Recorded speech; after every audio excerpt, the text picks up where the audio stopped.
Halo Tribuners, Anda sedang menyaksikan live update Top 10 bersama saya, Agung Laksono. Seperti biasa, kami akan menyajikan 10 informasi menarik yang tengah menjadi sorotan. Langsung saja kita jelang live update Top 10 selengkapnya. Kita ke berita pertama, Tribuners artis senior Dorce Gamalama meninggal dunia pada Rabu 16 Februari 2022. Dorce Gamalama meninggal dalam kondisi positif COVID-19. Pemakaman pun digelar mengikuti protokol COVID-19 dan almarhum dimakamkan secara laki-laki. Jenazah Dorce Gamalama dimakamkan di TPU Bantarjati, Jakarta Timur pada Rabu 16 Februari sekitar pukul 14:25 waktu Indonesia Barat. Pemakaman dilakukan sesuai protokol meski bukan di TPU khusus COVID-19. Jenazah Dorce juga dimakamkan menurut tata cara pemakaman laki-laki menurut syariat Islam. Hal itu diungkapkan oleh pengurus Masjid Al-Hayu, Ustadz Anan Muhajir, yang juga akan memimpin langsung proses pemakaman Dorce. Menurutnya, keputusan tersebut diambil berdasarkan musyawarah bersama keluarga. Meskipun sebelumnya Dorce sempat meminta untuk dimakamkan secara perempuan, namun menurut Anan hal tersebut hanyalah sebuah keinginan. Sehingga pihak keluarga memilih untuk memakamkan almarhum sesuai syariat yang berlaku. Adapun jenazah Dorce dimakamkan satu liang lahat dengan keponakannya. Sebelumnya, Dorce Gamalama menghembuskan napas terakhirnya di Rumah Sakit Pusat Pertamina, Jakarta pada pukul 7 waktu Indonesia Barat. Artis senior itu meninggal dunia setelah berjuang melawan komplikasi diabetes serta COVID-19. Semasa hidup, Dorce dikenal sebagai artis multitalenta sejak era 1990-an.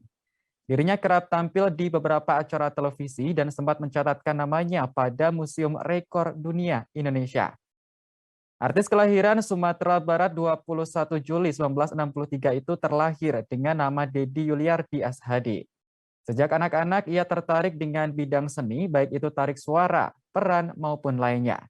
Ketika beranjak dewasa, ia memutuskan untuk operasi ganti kelamin menjadi seorang wanita di Surabaya pada tahun 1983. Tapi untuk komunikasi sekarang ke pihak keluarga yang menjaga di sana itu memang akan dibawa kemari atau gimana? Iya, akan dibawa kemari. Saya udah izin juga sama keluarganya. Keluarganya sepakat ya. Dibawa kemari itu bentar, sholat, bawa. Untuk niat sholat sendiri kan berbeda ya Ustadz antara laki-laki dan perempuan. Untuk Dorce sendiri nanti disolatkannya niatnya laki-laki atau perempuan Ustadz? Saya pakai laki-laki. Dari keluarga sendiri yang meminta tuh seperti apa Ustaz? Hasil musyawarah semuanya. Berarti dengan cara laki-laki. Laki-laki. Walaupun sebelumnya almarhum pernah berkata bahwa ingin meninggal di masa Itu kan keinginan. Keinginan. Semua keinginan itu tidak semua terlaksana. Allah yang tahu. Apalagi keadaan sekarang kan COVID kan. Ini yang membuat keadaan kita harus mengerti. Menteri Ketenagakerjaan Ida Fauziah akhirnya buka suara soal kebijakan jaminan hari tua atau JHT yang menuai polemik. Disebutkan oleh Menaker, kebijakan tersebut dibuat melalui proses panjang dan mempertimbangkan banyak hal. Meski sudah memberikan penjelasan, nyatanya hal ini tak menyurutkan para pekerja untuk berdemo menolak kebijakan tersebut. Ida Fauziah memberikan penjelasan soal Permenaker nomor 2 tahun 2022 tentang tata cara dan persyaratan pencairan JHT. Dalam keterangan persnya, Ida menyebut bahwa kebijakan tersebut sudah melalui proses pembahasan yang panjang. Selain itu, Permenaker juga mempertimbangkan adanya perkembangan di bidang perlindungan sosial, yakni dengan lahirnya program jaminan kehilangan pekerjaan atau JKP sebagai jaminan sosial yang khusus untuk mengcover risiko pekerja terdampak pemutusan hubungan kerja atau PHK. Ida mengatakan manfaat program tersebut bisa diambil mulai Februari 2022. Tak hanya itu, pihaknya juga telah mengeluarkan program bantuan yang bersifat jangka pendek untuk pekerja dalam kondisi tertentu, seperti bantuan subsidi upah atau BSU. Adapun Permenaker nomor 2 tahun 2022 merupakan amanat dari peraturan pemerintah PP nomor 46 tahun 2015 tentang penyelenggaraan program JHT. Sementara itu, massa buruh menggelar aksi unjuk rasa pada Rabu 16 Februari di depan kantor Kementerian Ketenagakerjaan. Mereka tergabung dalam Konfederasi Serikat Pekerja Indonesia atau KSPI. Dalam aksinya, para demonstran menuntut Permenaker nomor 2 tahun 2022 dibatalkan, serta Menteri Ketenagakerjaan dicopot. Presiden KSPI Said Iqbal mengatakan aturan itu tidak berpihak pada buruh, karena ketentuan pencairan JHT hanya bisa dilakukan ketika berusia 56 tahun. Selain itu, aturan yang dibuat juga dinilai tidak relevan, karena sangat mungkin buruh mengalami PHK di kala usianya belum mencapai 56 tahun. Di sisi lain, tawaran pemerintah dengan dana JKP tidak mengatur tentang pemberian manfaat untuk buruh yang mengundurkan diri atau memutuskan pensiun dini dari pekerjaannya. Permenaker ini juga mempertimbangkan adanya perkembangan di bidang perlindungan sosial saat ini, yaitu lahirnya Program Jaminan Kehilangan Pekerjaan atau JKP sebagai program jaminan sosial yang khusus untuk mengcover risiko PHK, di mana dalam bulan Februari ini bisa dinikmati manfaatnya. Selain itu juga ada berbagai macam program bantuan yang bersifat jangka pendek yang dikeluarkan oleh pemerintah untuk membantu meringankan beban masyarakat, termasuk beban teman-teman pekerja atau buruh dalam menghadapi kondisi tertentu seperti bantuan subsidi upah yang telah disalurkan pada tahun 2020 dan tahun 2021 pada saat kita mengalami pandemi COVID-19 ini. Kita beralih ke berita mancanegara. Tribuners, konflik antara negara Ukraina dengan Rusia saat ini semakin memanas. Ratusan ribu pasukan militer Rusia bahkan telah disiagakan untuk mengepung perbatasan Ukraina. Terkait kondisi ini, warga Ukraina diminta untuk meninggalkan negara tersebut. Kondisi negara Ukraina yang semakin mencekam ini diceritakan oleh warga negara Indonesia WNI bernama Beni. Beni berasal dari Medan, Sumatera Utara, namun telah menetap di sana bersama istri dan anaknya yang merupakan warga asli Ukraina. Beni membenarkan jika konflik yang terjadi di antara Ukraina dan Rusia belakangan semakin memanas. Pasalnya, Rusia telah mengerahkan banyak pasukan militer di wilayah perbatasan Ukraina. Belum lagi pesawat pembom yang hilir mudik dalam beberapa hari terakhir. Beni mengatakan sejak ia tinggal di Ukraina pada 2014, konflik kedua negara sudah berlangsung. Namun belakangan konfliknya terasa semakin panas dan semakin nyata. Meski begitu, sejauh ini Beni mengabarkan keluarganya aman lantaran posisinya yang jauh dari perbatasan. Beni menjelaskan dari informasi yang ia peroleh, beberapa negara seperti Amerika Serikat dan Jerman telah menarik konselor atau warga mereka dari Ukraina di tengah ancaman invasi Rusia. Namun hal tersebut bersifat sukarela, warga boleh memilih untuk tetap tinggal di Ukraina atau ikut dievakuasi. Beni bercerita di kota tempat tinggalnya sekarang, pemerintah setempat telah memberikan informasi soal langkah antisipasi serangan dari Rusia. Dirinya mengaku sudah diberi map atau peta berisi jalur evakuasi jika nantinya terjadi pengeboman atau hal lain yang berbahaya. Satu di antaranya diarahkan menuju ke sebuah bunker. Untuk diketahui, konflik antara Ukraina dan Rusia ini sudah berlangsung sejak lama, yakni tahun 2014. Saat itu Ukraina menggulingkan presiden yang pro-Rusia, yakni Viktor Yanukovych. Selain soal politik, konflik antara dua negara ini juga dipicu masalah di bidang perekonomian.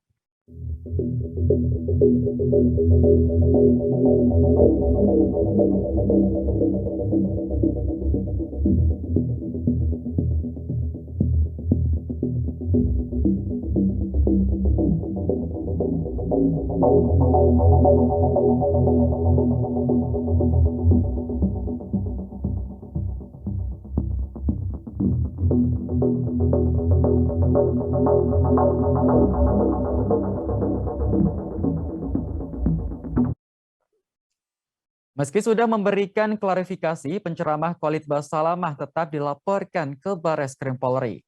Laporan itu terkait video ceramah Khalid Basalamah yang menyinggung soal wayang haram. Laporan ini dilayangkan oleh Ormas Setia Kita Pancasila ke Barreskrim Polri pada Selasa 15 Februari. Perwakilan Ormas terpantau tiba di Mabes Polri Jakarta sekira pukul 15 waktu Indonesia Barat. Ketua Humas DPP Ormas Setia Kita Pancasila, Sandi Tumiwa mengatakan pihaknya tetap teguh melaporkan Khalid Basalamah ke polisi. Hal ini buntut pernyataan Khalid dalam ceramahnya yang menyebut jika wayang harus dimusnahkan. Meskipun sebelumnya Khalid Basalamah sudah memberikan klarifikasi dan permohonan maaf melalui Instagramnya. Sandi mengaku pihaknya telah menyerahkan berbagai bukti untuk melaporkan Khalid. Lebih lanjut, Sandi meminta agar Khalid menghapus konten yang menyerukan soal pemusnahan wayang. Menurut Sandi, hal itu menjadi bukti bahwa Khalid Basalamah benar-benar ingin meminta maaf. Dirinya menegaskan setiap warga harus menghargai kearifan lokal dan warisan leluhur. Tak hanya itu, Koordinator Wilayah atau Korwil Persatuan Pedalangan Indonesia Pepadi Karesidenan Banyumas, Bambang Barata Aji, juga mengaku akan melaporkan Khalid Basalamah ke Bareskrim Polri. Menurutnya, ceramah yang menyinggung soal wayang itu mengandung ujaran kebencian. Ucapan Khalid Basalamah soal wayang haram dinilai sebagai upaya untuk memperkeruh kehidupan bermasyarakat. Saya akan coba klarifikasi jawaban kami, saya coba bagi menjadi 3 bagian, saudaraku, seiman dan juga sebangsa dan setanah air. Yang pertama adalah lingkupnya adalah pengajian kami dan jawaban seorang dai muslim kepada penanya muslim. Itu dulu batasannya. Dan saya pada saat ditanyakan masalah wayang, saya mengatakan alangkah baiknya dan kami sarankan agar menjadikan Islam sebagai tradisi, jangan menjadikan tradisi sebagai Islam. Dan tidak ada kata-kata saya di situ mengharamkan. Saya mengajak ya agar menjadikan Islam sebagai tradisi. Makna kata-kata ini juga, kalau ada tradisi yang sejalan dengan Islam, tidak ada masalah. Dan kalau bentrok sama Islam, ada baiknya ditinggalkan. Dan ini sebuah saran. Potongan yang kedua teman-teman sekalian, pada saat penanya menanyakan bagaimana tobatnya Dalang. Jadi pertanyaan ini kami jawab. Ini mirip dengan sebenarnya lingkupnya ya. Kalau ada yang menanyakan bagaimana tobatnya seorang pedagang, seorang guru misalnya, disebutkan profesi. Maka saya sebagai seorang dai muslim menjawab, umumnya kaum muslimin kalau bertaubat. Dan setiap muslim pasti akan merasa bahagia, senang kalau diajak bertaubat. Dan memang jawabannya taubat nasuha. Kembali kepada Allah dengan taubat yang benar. Potongan yang ketiga teman-teman sekalian, sangat berhubungan dengan jawaban saya terhadap potongan yang kedua tadi, yaitu dimusnahkan. Jadi kalau ada orang yang memang taubat, misalnya di sini dia seorang dalang. Kalau dia sudah taubat, memang dia tidak mau lagi melakukan itu, maka mau diapakan wayang-wayang ini? Saya katakan untuk dia secara individu dimusnahkan. Sebatas itu. Polisi mengungkap fakta baru di balik tewasnya pengusaha muda di Nganjuk, Jawa Timur akibat dibunuh sopirnya. Rupanya pelaku tak hanya sakit hati karena korban kerap memarahi dan memintanya lembur, namun juga kesal karena dirinya sering diajak melakukan hubungan seksual sesama jenis. Fakta baru ini diungkapkan oleh Kapolres Nganjuk AKBP Boy Jackson pada Selasa 15 Februari. Boy mengatakan pelaku MYS 28 tahun nekat menghabisi majikannya berinisial B karena menaruh dendam. MYS kerap diajak untuk melakukan hubungan badan sesama jenis oleh B. Fakta ini terungkap setelah penyidik melakukan pemeriksaan pada ponsel korban. Hasilnya ditemukan bahwa korban memiliki penyimpangan orientasi seksual. Penyidik kemudian melakukan pemeriksaan mendalam pada MYS yang akhirnya buka suara soal hal tersebut. MYS menceritakan korban sudah 4 kali mengajaknya berhubungan seksual. 3 diantaranya ditolak, sedangkan 1 permintaan dipenuhi karena terpaksa. Motif inilah yang membuat MYS nekat menghabisi nyawa B yang tak lain adalah majikannya. Polisi saat ini masih mendalami terkait korban lain yang diduga juga diajak berhubungan badan oleh B. Sejauh ini belum ada karyawan korban yang memberikan kesaksian serupa. Sebelumnya MYS ditangkap di sebuah kos di kawasan Tanjung Anom Nganjuk pada Sabtu 5 Februari malam. Dirinya ditangkap karena telah menghabisi nyawa majikannya sendiri. Atas perbuatannya tersangka dijerat pasal tentang pembunuhan berencana dengan ancaman hukuman 15 tahun penjara.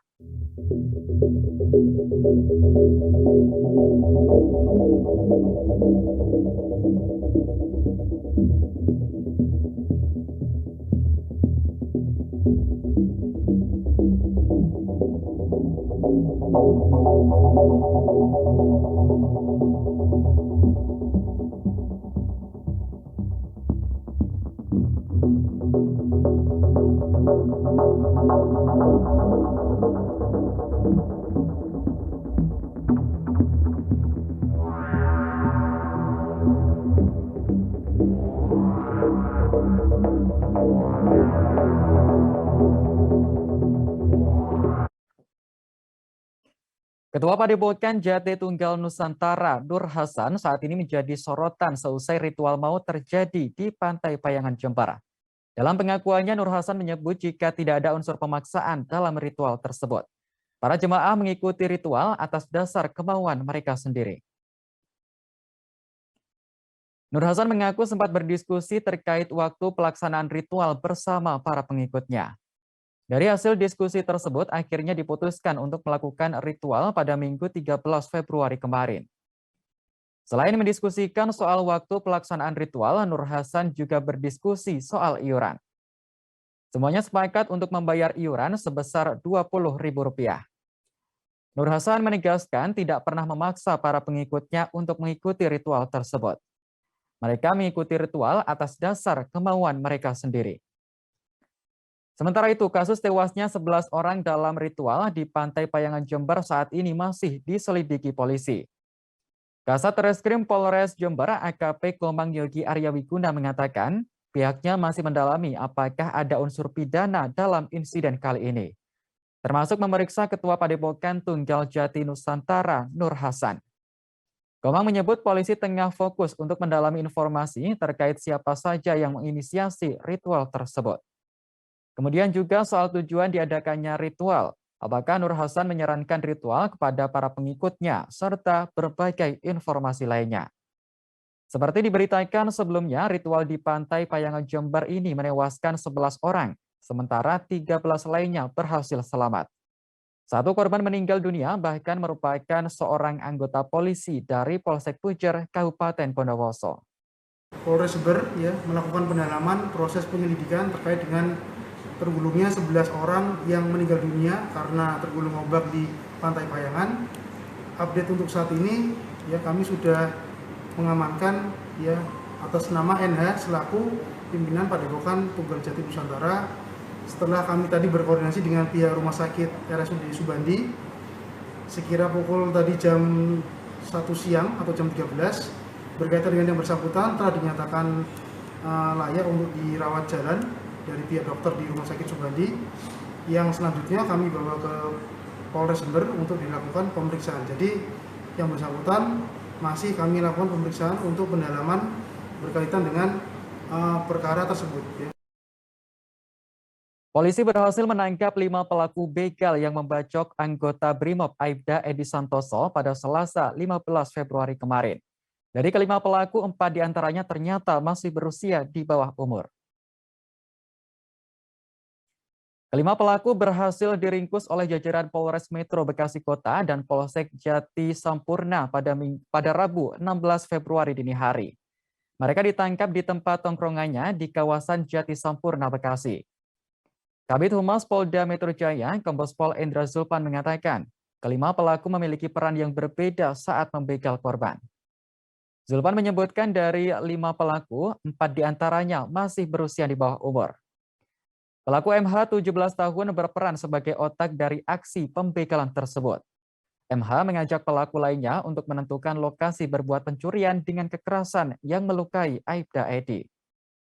Kemudian pelaku kedua berinisial RMI 21 tahun berperan membacok korban ke arah punggung dan membuat korban tak berdaya. Sementara pelaku ketiga AM 16 tahun berperan mengambil motor korban bersama RMI.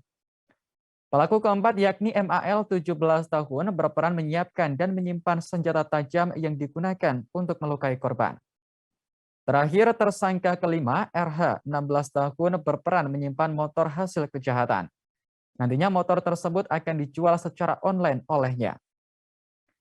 Seperti diberitakan sebelumnya, aksi pembegalan ini menimpa Aibda Edi Santoso pada Selasa 15 Februari lalu. Kala itu Aibda Edi melintasi Jalan Raya Keranggan pada pukul 3:30 waktu Indonesia Barat mengendarai sepeda motor sepulang dari dinas. Namun tiba-tiba saja ia dipepet oleh para pelaku yang membawa senjata tajam. Aibda Edi sempat berusaha melawan namun justru terluka dan motornya berhasil dibawa kabur. Adapun atas perbuatan ini para pelaku dijerat pasal 365 KUHP tentang pencurian dengan kekerasan. Ancaman pidananya yaitu 12 tahun penjara. Amankan ditangkap adalah seluruhnya yang terlibat dalam kejahatan ini ada 5 orang yang tadi kita tampilkan. Satu inisialnya MH, umur 17 tahun. Ini perannya adalah otak dari terlaksananya tindak pidana tersebut dengan mengajak tersangka lainnya untuk menentukan lokasi berbuat kejahatan atau pencurian dengan kekerasan. Kemudian yang kedua, inisialnya RMI. Ini laki-laki usia 21 tahun. Perannya membacok korban ke arah punggung, kemudian membuat korban tidak berdaya serta mengambil motor korban. Kemudian tersangka yang ketiga, inisialnya AM. Ini laki-laki usia 16 tahun, peran mengambil motor korban. Kemudian yang keempat tersangka, inisialnya MAL, laki-laki umur 17 tahun. Ini perannya menyediakan dan menyimpan senjata tajam yang digunakan untuk kejahatan. Kemudian tersangka kelima, inisialnya RH, laki-laki 16 tahun. Ini perannya menyimpan motor hasil kejahatan, kemudian juga nanti dia yang akan menjual motor tersebut secara online. Kita beralih ke sorotan berikutnya, Tribuners. Indonesia akhirnya berhasil melakukan ekspor mobil perdana ke negara tetangga Australia. Pelepasan ekspor mobil perdana ini diresmikan langsung oleh Presiden Joko Widodo pada Selasa 15 Februari kemarin. Acara pelepasan ekspor mobil Toyota Fortuner perdana bertempat di pabrik Toyota Motor Manufacturing Indonesia, Karawang, Jawa Barat. Momen bersejarah ini juga bersamaan dengan ekspor ke 2 juta unit mobil oleh Toyota Indonesia. Dalam kesempatan ini, Presiden mengapresiasi PT Toyota Indonesia yang telah mengambil peluang pasar baru otomotif di Australia pada kuartal pertama 2022. Terlebih kegiatan ekspor ini dilakukan di tengah pandemi yang menjadi tantangan besar bagi dunia industri dan juga usaha. Melalui ekspor ini, maka Indonesia secara resmi telah mengekspor mobil hampir ke 80 negara yang mencakup 4 benua, yakni ada Asia, Australia, Amerika, hingga benua Afrika. Mobil buatan Indonesia ini disebutkan memiliki komponen lokal yang mencapai hingga 75%. Dalam pidatonya, Jokowi juga mengingatkan produsen untuk berhati-hati dalam memproduksi mobil yang diekspor. Pasalnya langkah ini menyangkut keselamatan orang lain dan juga bersaing dengan produk dari luar negeri. Sementara itu, Menteri Perindustrian Agus Gumiwang Kartasasmita yang turut hadir mengatakan, kegiatan ekspor ini merupakan arahan dari Jokowi untuk memperluas pasar ekspor kendaraan. Momen ini juga sekaligus sebagai tonggak bersejarah kebangkitan produk otomotif Indonesia yang berstandar global. Hari ini telah terbukti diambil kesempatan itu dengan baik oleh PT Toyota Motor Manufacturing dengan ekspor perdananya ke Australia. Karena itu saya sangat menghargai, sangat mengapresiasi, karena apapun tadi kita sudah melihat produknya Fortuner, selain produk-produk yang lain, ini dihasilkan oleh SDM Indonesia yang memiliki kualifikasi yang sangat baik untuk produk ekspor. Bupati Karanganyar Juliatmono menjadi perbincangan setelah video sambutannya viral di media sosial. Dalam sambutannya, Juliatmono menganggap bahwa COVID-19 varian Omikron tidak ada. Sontak pernyataan ini pun mengundang respons dari berbagai pihak, termasuk Gubernur Jawa Tengah, Ganjar Pranowo. Pernyataan itu disampaikan Juliatmono saat memberikan sambutan di sebuah acara pernikahan pada Minggu 13 Februari lalu. Dalam sambutan berbahasa Jawa, ia mengajak tamu undangan agar menganggap varian Omikron tidak ada. Lalu apabila masyarakat mengalami gejala pilek juga tidak perlu memeriksakan diri ke dokter. Akan tetapi tetap berdiam di rumah selama 3 hari dengan harapan lekas pulih. Meski begitu, Juliatmono juga tetap mengimbau masyarakat untuk tetap mengenakan masker. Rupanya video sambutan Bupati Karanganyar ini menuai beragam respons dari berbagai kalangan, termasuk Gubernur Jawa Tengah Ganjar Pranowo. Ganjar pun meminta tolong agar semua pihak peduli dengan kondisi pandemi saat ini. Terlebih lagi, rumah sakit juga semakin penuh dengan pasien COVID-19. Selesai videonya viral dan ditanggapi berbagai kalangan, Juliatmono akhirnya memberikan klarifikasi. Dirinya menjelaskan anggapan bahwa Omikron tidak ada merupakan cara dirinya memberikan semangat kepada masyarakat dengan bahasa yang disesuaikan. Artinya masyarakat tidak boleh terlalu ketakutan terhadap adanya virus COVID-19 dalam saat menjalankan aktivitas. Juliatmono pun menambahkan bahwa ia selalu menyemangati warga dengan gaya bahasa dan cara-cara yang sesuai kondisi. Oleh karena itu, pernyataan yang sempat viral itu hanyalah sebuah kesalahpahaman belaka. Ia pun menegaskan bahwa selalu mendukung upaya pemerintah untuk terus bisa mengendalikan pandemi COVID-19. Pesan saya Bapak Ibu, mugi-mugi sehat sedaya. Ya, yang penting dijogo awake dhewe ngono wae ya. Ora usah gagas Omikron apa gagas Covid. Anggapan wis ora enek ngono ya. Monggo patut-patut ya nganggo masker ngono wae ya. Itu insyaallah karena Omikron iki monggo ya pilek-pilek biasa ora usah wedi-wedi. Terus ora usah ngopo-ngopo engko nenek sing pilek nang omah malah rasa diperiksa sik. Rasa periksa nyanyian dhisik ya. Ya, itu kan metodologi bahasa komunikasi pada masyarakat luas, utamanya adalah mengosongkan pikiran supaya tidak terganggu pikiran kita masyarakat, supaya pikirannya jangan fokus terjejali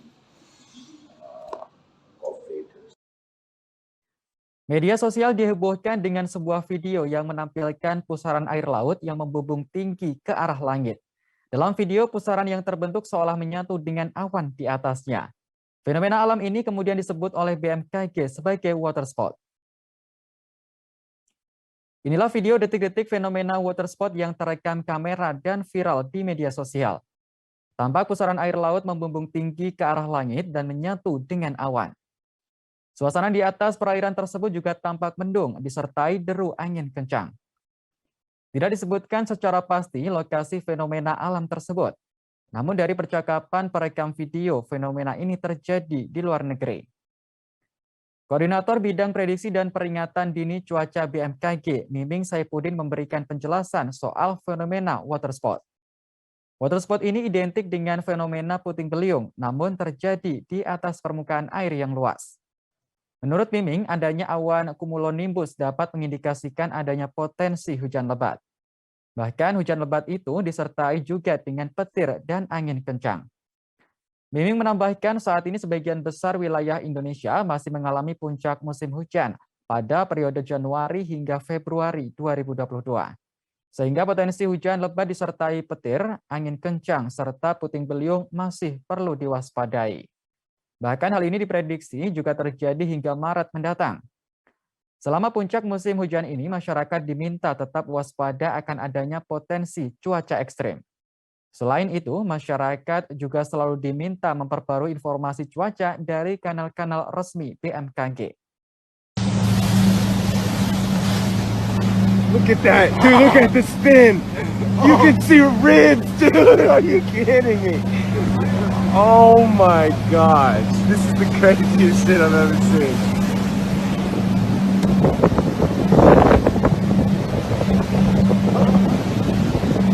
Oh my.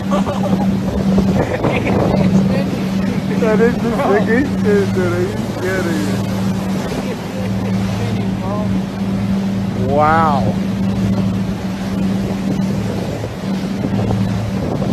You guys ever seen anything like that?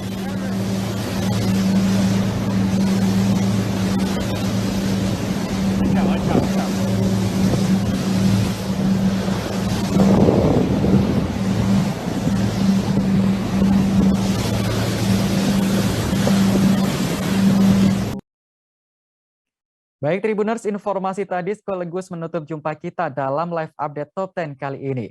Jangan lupa untuk terus perbarui informasi Anda di kanal YouTube Tribun News. Saya Akmal Laksono pamit undur diri. Terima kasih dan sampai jumpa. Jangan lupa like, subscribe, dan share ya.